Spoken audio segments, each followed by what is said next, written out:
You're listening to the Cancer Assist podcast, hosted by Dr. Bill Evans and brought to you by the Cancer Assistance Program.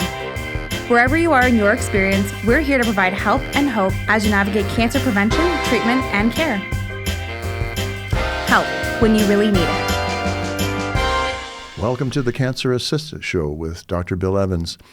If you've been a regular listener, you know that I usually talk about what the Cancer Assistance Program offers to patients. But today I'm not going to do that for a very good reason, because I'm going to be talking to the Executive Director of the Cancer Assistance Program, and she's going to tell you the many services that Cancer Assist Program offers to individuals with cancer in our community. It's a real pleasure to introduce you to Debbie Logel Butler. I almost made her a doctor. She could be, because she's so helpful to individuals with cancer in our community. But Debbie's been in our community working different roles and before she got to be the executive director. So I always like to start and get a little insight into what your career path was and how you ended up at the Cancer Assistance Program. So welcome, Debbie, and let's start with how you got to where you are. Thank you, Bill. It's really an uncomfortable position being on this side of the microphone. You're usually sitting behind me. Normally I me. sit behind and I'm listening and fact-checking, and so it's really an honor to be here in this chair. Maybe not my comfort zone, but I'm going to give it my best try. So I started my career always in healthcare. I've had a passion for healthcare since I started. I started as a child life worker and wanted to work with families and make a difference in children's life, and then had an interest in social work. But at that time, didn't get accepted to the master's program in Waterloo, and I thought, well, it led me to another place, and it led me to public relations at St. Joe's Hospital. And so I started my career off in public relations and loved it. Really gave me a really great knowledge of all things going on in a hospital setting, and had the opportunity to move into fundraising. And so my first capital campaign was St. Joe's East End campus, or at that point it was called the Community Health Center. And it was the first community health center in the area that was created. And it was a $2 million campaign. And back then, that was a struggle. That was a lot of money. That was a lot of money. And I'm proud to say back in those days, and it was years ago, we went over our goal. And it was... I got the fundraising bug, and the fundraising bug then stayed with me. Had some other opportunities, St. Joe's Hospital, St. Joseph's Villa. Then decided I needed to see what education was like. So I moved on to Mohawk College as the executive director of their advancement and alumni, fundraising, advancement, student scholarships, still working in the role of donors. But health kept calling me back, called me back, loved education. And so I had the opportunity to become the vice president of the foundation at St. Peter's. Loved it. It was a tumultuous time, though, in healthcare. And when was there not a tumultuous time in healthcare? There's always been. And at that time, there was amalgamation. And so St. Peter's then amalgamated in with HHS, had a short journey there, and then decided wanted to try something a little bit different, sort of maybe more in the social services. And I was fortunate to be hired by Ronald McDonald's House. So the love of children and children's families. At that time, we were building an expansion, a $5 million expansion. It was just a wonderful, wonderful position. And then, opportunities knock, and I realized that I hadn't really worked in adult social services, so the YWCA came and we found each other.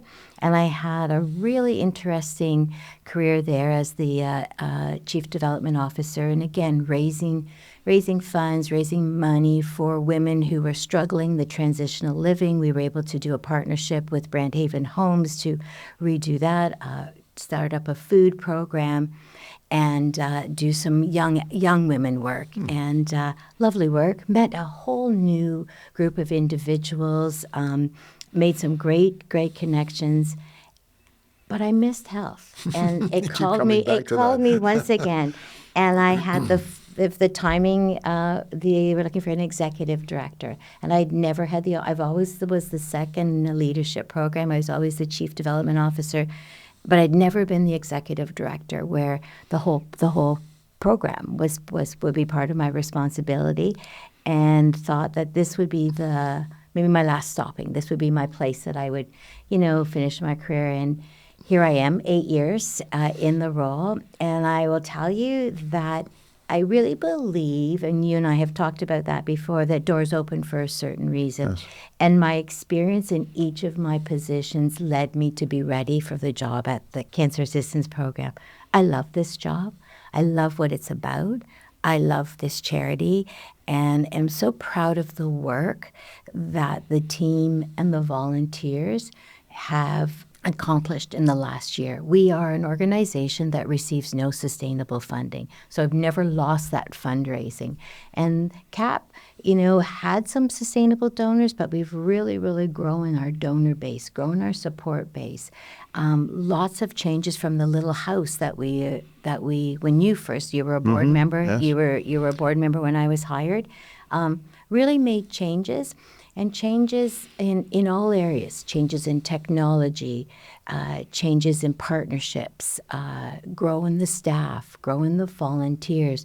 But one thing has remained the same, and that is the mission of CAP. Yeah. We are here to provide free, practical services for cancer patients in our community. And it's the same mission that Don Muir and a group of volunteers 32 years ago decided to do. So we haven't changed our mission. We've just grown to support that mission. Yeah, I wanted you to go back to that beginning in 1993 and just trace that development, because it was a pretty small organization by some really well-meaning people that started it all. But it's been transformed over time, and a lot of that transformation has occurred during your tenure as the executive director. But just walk us through from 93 to the present time, and maybe how some of your past experiences in this community and the various places you just outlined gave you the insights, the knowledge, the expertise to move the organization forward as you have. Yeah. So the story of the beginning of CAP was that a group of volunteers, and they were dedicated volunteers, they actually volunteered for the Canadian Cancer Society. And at that time, the Canadian Cancer Society had made the decision to, again, move their services, and they were moving their services out of the East Mountain. This group, under the leadership of Don Muir, decided that, no, they were going to create another type of cancer support services.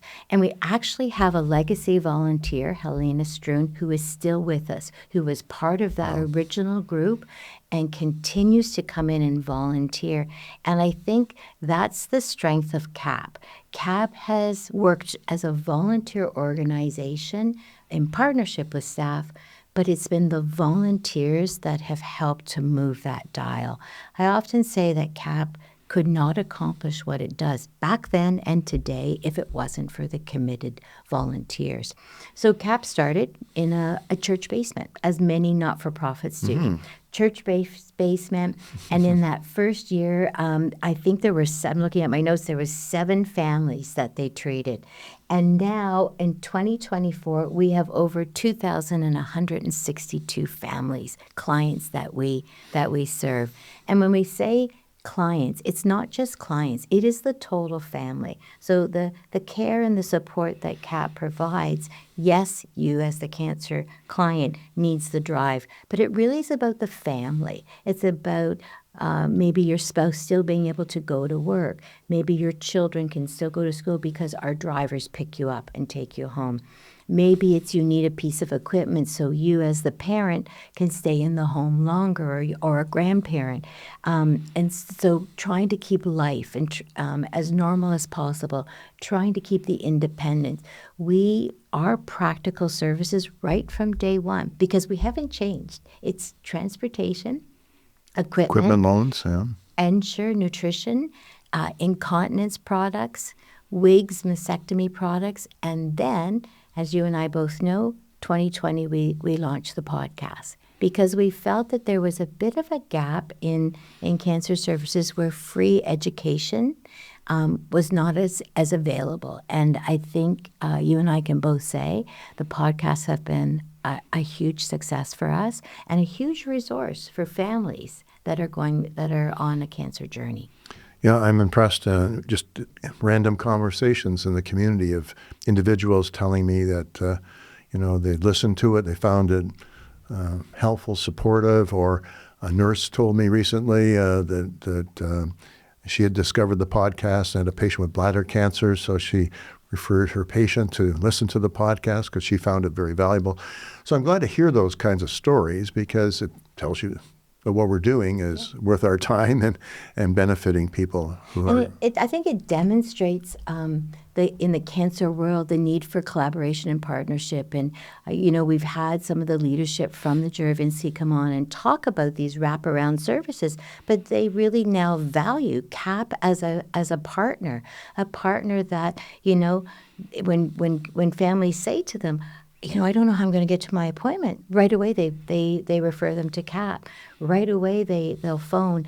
And so to have this awareness of what CAP services, that was something that was maybe not it was there definitely before, missing. And I have to confess, and that when I was the president of the Juravinski Hospital and Cancer Center, I knew almost nothing about CAP. It was only when I retired and was invited by the then executive director to go to coffee and consider coming on the board that I had my eyes open to the services provided. And since that time, and especially under your tenure, it's really been an expanding involvement with the community, collaborations with the Cancer Center and its personnel, and a receptivity on the part of the Cancer Center to collaborate, which I think is notable because it wasn't that long ago that cancer centers are pretty isolationist, and is coming to realize we need to integrate across a region all the various services that are helpful to a cancer patient's journey.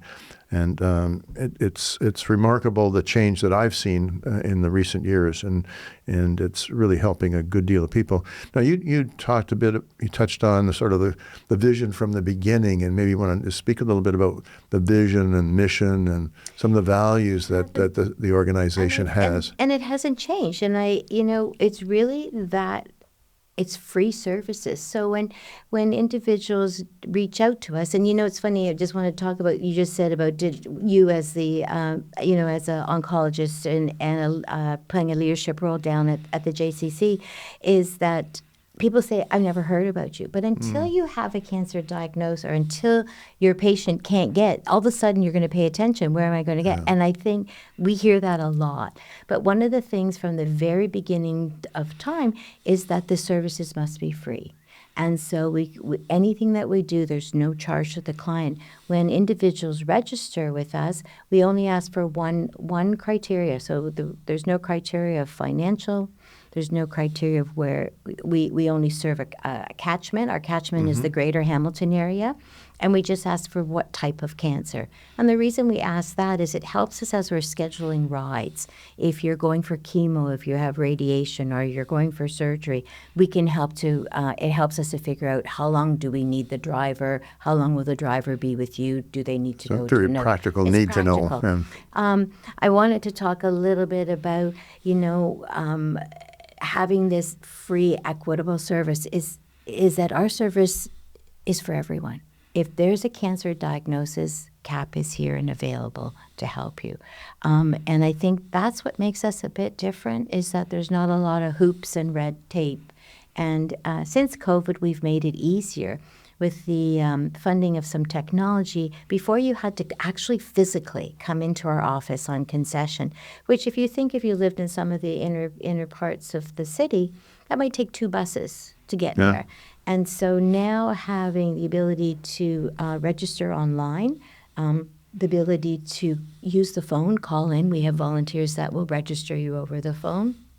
We now have social workers, family physicians, relatives that can register you. Again, making it easier. Cancer families have enough to worry about. We don't want to make it more difficult. Yeah. And so that's kind of been our mission vision. It's about being compassionate. It's about being open. It's about providing support and services for all. So there's no discrimination. It's for everyone. Yeah. One of the unique things for a charity in the cancer space seems to me to be your equipment loans. There are a lot of organizations that provide psychosocial supports and other supportive care measures. And Cancer Society has for a long time provided rides. But you actually loan equipment, and anybody who's ever tried to purchase a wheelchair or an ambulator or any of these pieces of equipment would find it expensive. And so people who are less well advantaged would find that a barrier that was insurmountable. Absolutely. And it's about when we think of the healthcare system today, it's stressed. It's stressed. It's stretched. And getting people into their home, getting them back into their home faster, providing these pieces of equipment, which I can mention, are all donated. So they're donated. We have an equipment shop that's part of our location that is headed up by an equipment manager who actually knows every piece, every nut, every bolt, and a group of very talented volunteers who maybe in their career worked in maintenance. Maybe they were people that just liked gadgets and fixing. Absolutely. And this group, every piece of donated equipment that comes through the door is inspected, goes through a very rigorous cleaning, sanitized. Every piece is taken apart, put back together, and only when it's been inspected does it get added to the database that we have now, and then ready to go out. The beautiful thing about our equipment is that you can keep it for as long as you need. Yeah. So it doesn't have some of the equipment places, the for-profit ones, it's for a month. What happens after a month? You don't know. But we really feel that these pieces of equipment allow you to stay in your home longer. And especially for those that maybe are in a palliative part of their cancer journey and are choosing to be at home. There's nothing, having the bath chair, the toilet seat. These are not sexy items that we provide, but these are necessary practical items that can keep you and your family functioning. And safe. And safe, right? That's Absolutely really an safe. important thing, because oftentimes as you go through a cancer journey, even if it has a positive outcome, you can go through a period of time when you're less stable, you're feeling more frail, weak, what have you, and you're just not safe without having some of these aids in the home. So I think it's one of the unique things about CAP, and one I'm most proud about, seeing that in place. But I guess a lot of things changed around 2020 with COVID, right? It really caused CAP to rethink the services it provided and how to provide those services, because now we had to separate people, communicate differently, and that was actually, in a way, a dark cloud with a silver lining to it. Absolutely, I couldn't put it. And you were a board member at that time, and you remember when March 17th hit, we had to close down our services, but the board kept meeting, and we knew that we had to keep providing our services, and so it really was an opportunity. It allowed us to change. It allowed us to do things differently. And what it did is that we really were able to analyze and break down barriers. So as I mentioned earlier, before people had to come physically into the office. Well, that no longer made sense during COVID. And so we launched the Drive to Deliver program, where our incontinence, our Ensure, and our equipment was delivered to the doorstep in a contactless way. And at that time, food, what we offered for a period of 2.5 years, food bags, because at that time, we all remember our first grocery store. Remember, you went in, you were masked, you were gloved, you went in the car, you had to wash everything. That was very difficult for a cancer patient. Yeah. And so we went through a partnership with Zarky's Fine Foods. We provided food bags. And so there were a couple good things about this Drive to Deliver. One is our clients received a phone call, of which you were a phone call volunteer. So there was a connection. There was people that maybe were living alone with cancer, and they got their monthly call from the volunteer, and the volunteer said, do you need your Ensure? What flavor do you want? How many, do you need your incontinence? And do you need a food bag? And so there was conversation. We were allowed to employ our volunteer drivers because it was contactless. And so the bags were loaded in a safe environment, and then they were dropped off at the door. We have continued that. We will still deliver to your door, nutrition and incontinence. We will deliver equipment to the door. The food we stopped because there were others in the community that food programs are their specialty. That's really not true to our core, but it certainly did help the isolation that our patients were feeling at that time. Well, I remember those phone calls well, and when you were doing them regularly to the same group of people, they sort of became the friend at the other end of the line. And often you ended up having a longer conversation than just about whether they needed a food bag or nutritional support that particular week. and they kind of became your long-distance friend, Absolutely. So it was very encouraging to them, but also uplifting to the volunteers, I'm sure, because I felt that it was very uplifting experience to have those conversations. And it was interesting, too, because we have such committed volunteers that they wanted to do something during COVID, and phoning clients was an ideal, safe way to still be in volunteer. Driving food, driving this in a safe way still kept people engaged. We didn't stop when COVID occurred. We still went on with our events. We went to a virtual model. We did our business a little bit differently in that we went to appointment only, so that our equipment, whether you were picking up equipment or donating equipment, became by appointment. And before, people would just appear. And so if you needed maybe a rollator at a certain size, you may needed to wait. Now with an appointment, this was the rollator side, this is the bath chair that I needed. We became far more efficient. So the use of appointments, the use of drive, keeping our events going, keeping our volunteers engaged, all were things that helped us to transform ourselves and do our work a little bit differently. Well, the lesson here is if you hit a barrier, you just have to figure a way around it. That's right. And a very small, I don't know if the listenership, we're a very small organization. We have 7 full-time staff, or 5 full-time, 2 part-time. Right now, we're very fortunate with 2 funders, Ontario Trillium Foundation and United Way. We have 2 contract positions, but we're not a big staff. No. And proud to say right now we're at 199 volunteers. But during COVID, we kept most of our volunteers. And just as I mentioned, keeping them busy, but in new ways. And so very proud of how, these were tough years, how the organization when the pandemic hit was able to rise, continue to serve, but to change and to become better. Yeah. And as you said at the beginning, you don't have any government support, so it's all about fundraising. So when we come back after a brief break, we'll talk about how you fundraise in the virtual world and how successful that was, and then talk a bit about the future of CAP. We'll be right back. We'd like to take a moment to thank our generous supporters, the Hutton Family Fund and Banco Creative Studio, who make the Cancer Assist podcast possible. The Cancer Assistance Program is as busy as ever, providing essential support to patients and their families. We remain committed to providing free services for patients in our community, including transportation and equipment loans, personal care and comfort items, parking, and practical education.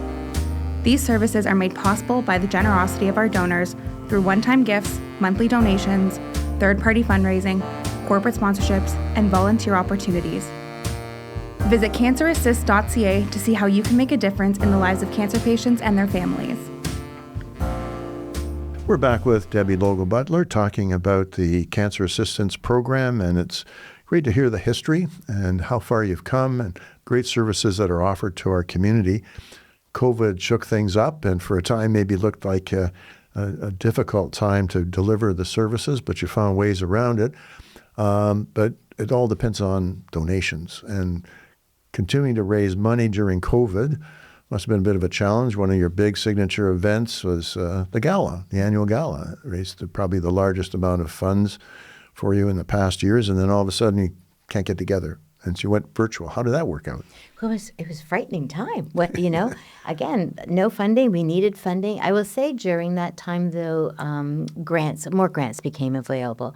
And one of the things I want to do a shout out is that, in the past, sometimes donors were not as and granting organizations maybe didn't fund technology, maybe didn't fund operational costs. And so one of the things that COVID did was brought more funders to the table.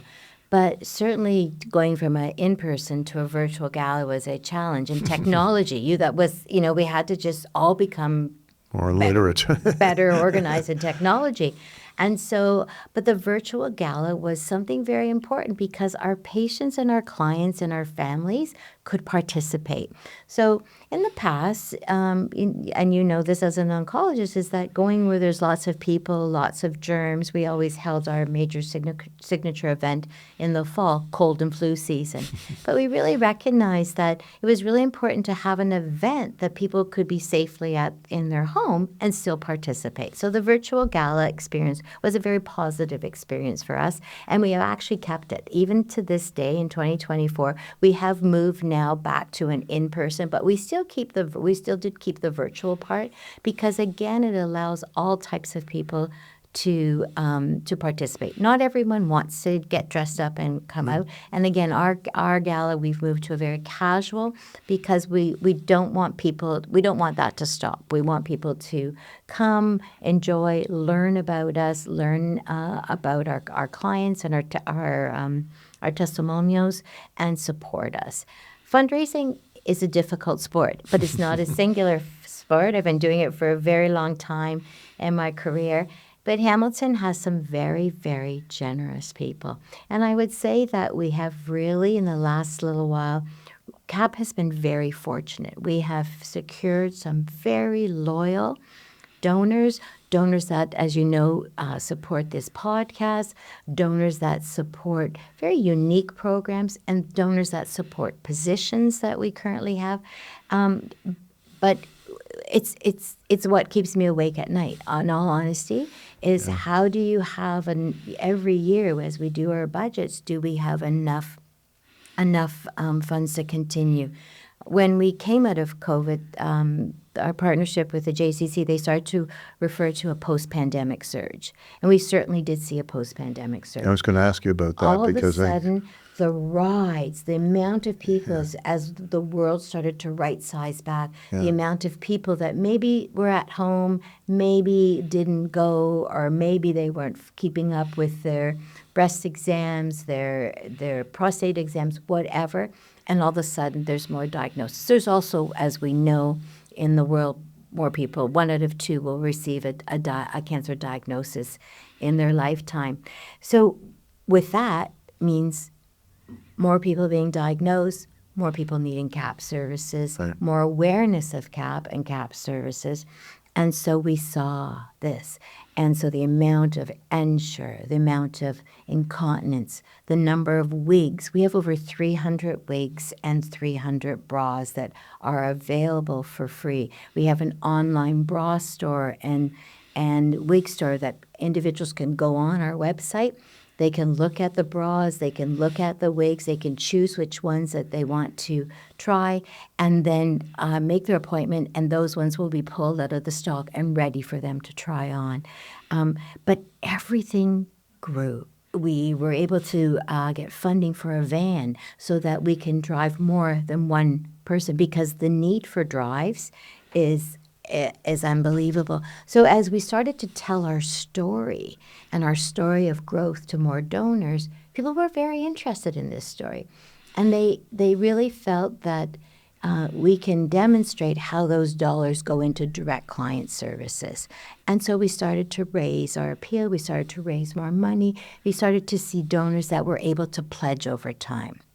So for an organization that doesn't have sustainable government funding, you need to see that donor that says, I'll fund you next year, the next year, the next year, because as you do the budget, certainty about right, budgets. we need some certainty. You can't build your organization on events alone, because let's say it's an outdoor event, it rains, nobody comes. Yeah. So we really had to build a very robust but a very varied type of fundraising program, so that we basically have something for everyone that they can participate and help us as to do our work.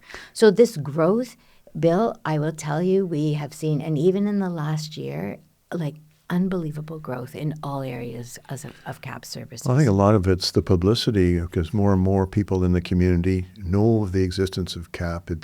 You've had articles in newspapers, you've been on the television and so on, and all of these things heighten awareness so that when people do encounter cancer, they know this is an option for some of the services they may need. And it's also saving people money. You have to raise money to give the services, but particularly in Hamilton, we have a significant population of people who are living in poverty, and so it's a challenge to get to the services they need. And, I think the amount of money that's been calculated that you save individuals with cancer is quite astounding. It really is. In 2019, we started to really start to put some numbers to what we did, because as you go and you're talking to businesses and organizations, you need to, how are you spending your dollars? What are you doing with my donated dollars? So in 2019, we saved the community $734,000. And how we calculate that, if you had to rent that rollator, if you had to buy that insure, if you had to buy a wig, if you had to pay for gas to go back and forth, or parking. CAP offers some free parking. We have three free parking spaces that we book out every day.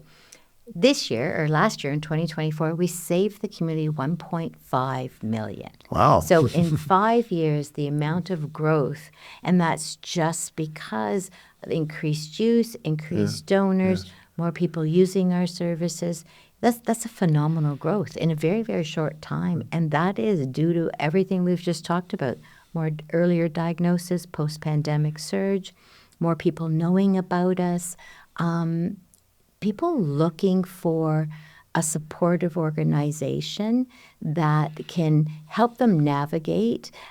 We provide links to some of our other partner agencies, right? So, we, again, as I said, provide practical service, but some of our partners at the Wellsprings, the Wellwoods, the hospices provide other services that people. So you can connect them to them. We connect them, right? Yeah. And so I think that that collaboration, that partnership, again, as I said, the partnership with especially even the social workers that work at the JCC, has increased. That is key to all of us providing the very best care that we can. I think partnerships and integrating the healthcare system, which has never been a system, but is perhaps evolving in that direction as these connections are made more and more real.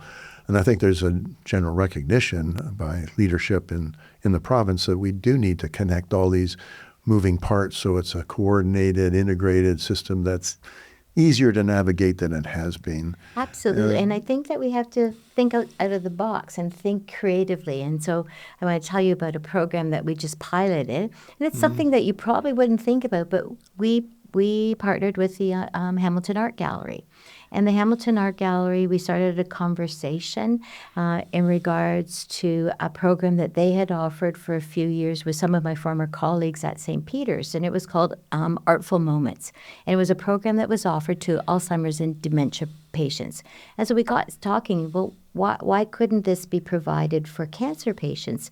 And through some discussion, and one of our donors said, I'm interested in funding this. I would like to fund this. We piloted a program in the fall, 8-week program, where 10 cancer patients, clients, we call them our clients, and their caregivers were provided transportation to the Hamilton Art Gallery, and through a facilitator, spent 2.5 hours. And they went to a different gallery or a different exhibit every week. They talked about the painting. So it wasn't art therapy. It was learning about the artist, talking about the painting, talking about what did they see in the painting, taking them back, a little bit of a socialized tea and cookies, and then a facilitated art lesson. The first session completed, 3 of the participants came up and said, this is the first time for 2.5 hours I forgot that I had cancer. Isn't that wonderful? And it was the most wonderful feeling, and it showed us that we can do creative partnerships. We can do partnerships that are maybe a little bit different. And so I'm very happy to say that we are going to be piloting, that we're going to be going forward in 2026 with 3 sessions. So we tried it for 1. And we will be going forward. And stay tuned and watch if you're interested. If you're listening and you are a CAP client, there'll be an application process. So if this is something you're interested, please, I encourage you. It's a beautiful program.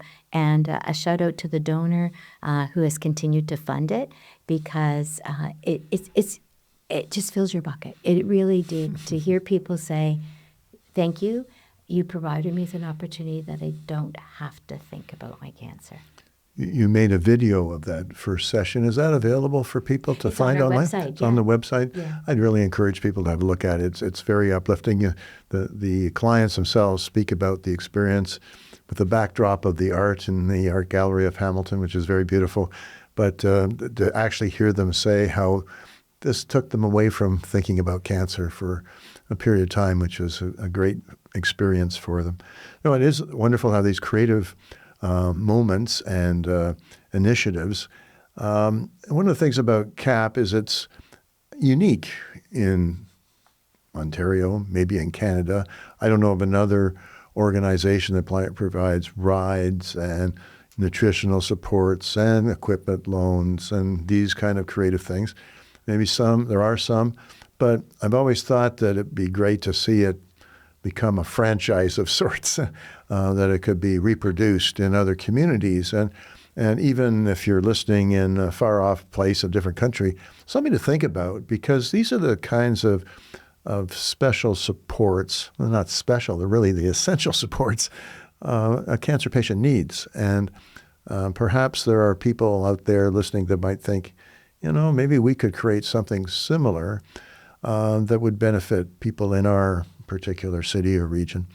Now, I know you're starting to think about that too, concept of cap in a box. You want to explain cap in a box? We're kind of thinking, we get a lot of calls from, a family member that maybe lives in Hamilton, is aware of CAP services, but maybe their parent lives in Kitchener-Waterloo, or maybe they live in Toronto, and they work here, their family's here. And they're worried, how am I going to get mom and dad to the cancer treatments there? Is there a cap? I can't get there to every. And so we've really talked about, maybe piloting in this region, working very closely with the Juravinski about looking at, providing this service in Burlington. So those that are going to Joe Brant are coming into Hamilton, maybe with Brantford and St. Catharines, where we could start a drive program. The drive program now it's really virtual because every driver has to have a cell phone. Their rides are given to them.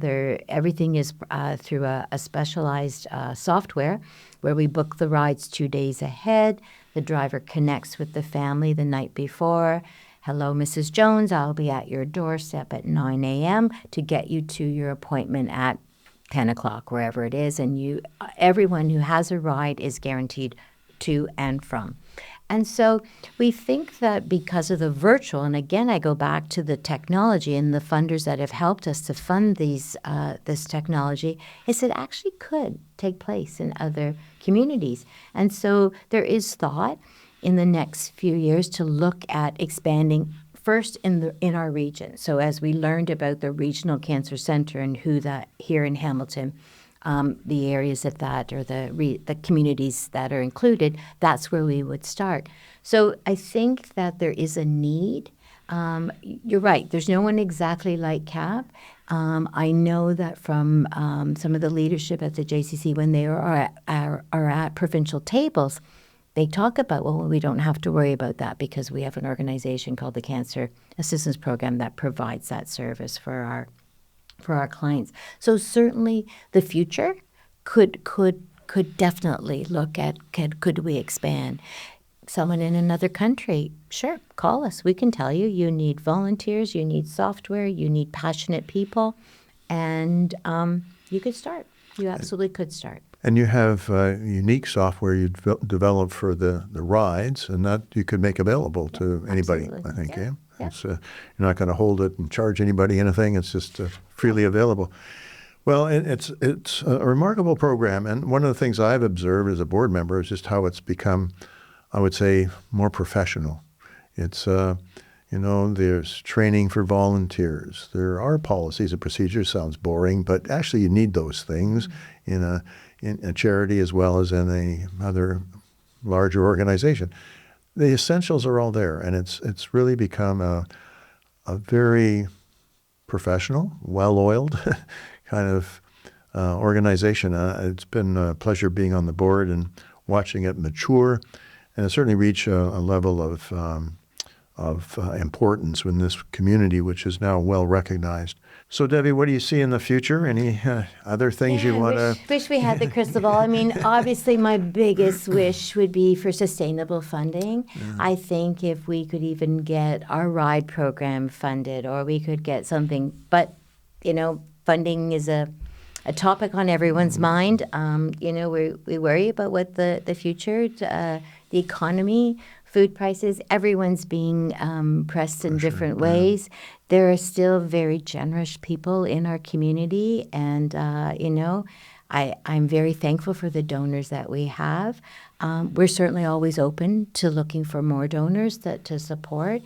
I think the future really depends. We couldn't do what we do without volunteers. Yes. And if you really stop and think, the strength of CAP and the volunteers that we have, and you and I have had some conversation, why do people volunteer? Mm-hmm. And I think that, volunteers come to us maybe because they used our service mm-hmm. and they want to give back.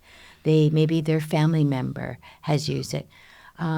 Right, retirees. Some people are retiring a lot younger, so they want to be busy. So we're an ideal place to volunteer.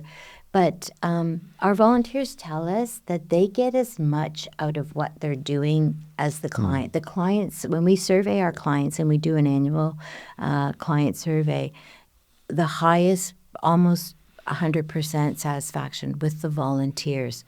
People build relationships with our volunteers. They look forward to seeing the same volunteer. And certainly when we can, we try to get the same volunteer. But the relationships that are built, and we help our volunteers to understand our client may not want to talk about cancer. They may want to talk about the news. They might want to talk about, we both went to the same grade school together. Oh, my goodness, did you see this on television? And so this rapport. But the clients talk about how much that means to them and how, again, they don't think about cancer on their way back and forth. Or if they do and they need a moment in the drive, the volunteer is trained to think, okay, I'm going to take the cue from the client. I'm not going to be talking right now. And so really and truly the training that the volunteers, but who they are as people, really is also so important to the future of CAP. But the volunteers will tell us their hearts, their bucket is full too. And I think it's when things are reciprocal, they work, right? So the future of CAP will have to be to continue to recruit, train, and sustain these wonderful volunteers, and so that we can continue to meet the demand. I think the future of CAP also will be to do some creative programming, maybe some more of these wraparound services that the Regional Cancer Plan talks about. Maybe we talk about more, providing space for some psychosocial programs. Maybe we partner with other organizations or other types of cancer pilots that are going on. So the future's there. We are there. I think we talk about wellness and support and really being there for the caregiver. It's the caregiver that I worry most about. I worry about the person that has the diagnosis. It's devastating. They're central to it all, yeah. But we have to also put supports in there for the caregiver. Absolutely. Because just as someone doesn't ask for a cancer diagnosis, nor does your spouse all of a sudden ask to be your nurse or to be the person that, giving meds or providing a different type of meal or, maybe not being able to go to work. Like there are so many things. So I really see that our role will expand more into some of these practical supports. And I don't see CAP stopping. I only see it expanding. Well, you said at the beginning of this podcast that you had this repetitive calling for health into healthcare, and it's quite evident in what you were just speaking about, that calling is still there, and your creativity in leading the organization is impressive, and I think you've led it extraordinarily well in recent years, and we're seeing a lot of benefits to the patients in our community. So On behalf of those patients or caregivers, volunteers, thank you for your leadership of CAP, and thank you for doing this podcast with me today. It's absolutely. We have such a great team and great board members. Is that we don't do it individually, right? We do it as a group, and I'm very fortunate to have the people that are along this journey because they're committed, they're passionate, and they want to make a difference. And whatever that difference is, I'm glad that CAP's here. Yeah, making a difference. That's a good note to end on. Thank you, Debbie. Thank you. You're listening to the Cancer Assist podcast, hosted by Dr. Bill Evans and brought to you by the Cancer Assistance Program. Wherever you are in your experience, we're here to provide help and hope as you navigate cancer prevention, treatment, and care.